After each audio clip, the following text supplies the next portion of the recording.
Гора новостей в Куйргазинском районе в селе Новомурапталово. Здесь, в школе имени Баязита Бикбая, проходит награждение талантливых учеников. Творческая семья Башировых утвердила специальную премию.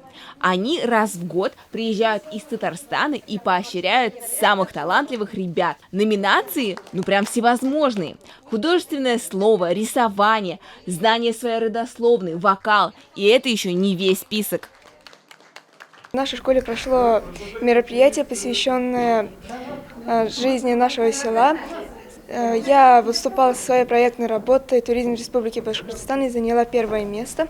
В этой работе мне помогала наша руководительница Самбулатова Галима Наилевна. С ней мы работаем уже довольно давно. Начиная с 2019 года мы начали строить маршруты. И в дальнейшем планируем посетить еще Наказбашевский заповедник, где будем изучать свойства белой глины. Также желаем посетить дом Шотта, который находится в деревне Тулстимер.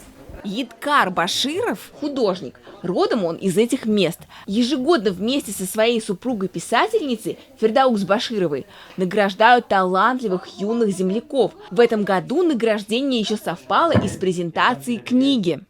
Меня зовут Ильяс. Я приехал из Казани посмотреть картины своих бабушек и дедушек. Я горжусь ими. Мне понравились просторы. Я хотел бы в будущем стать летчиком.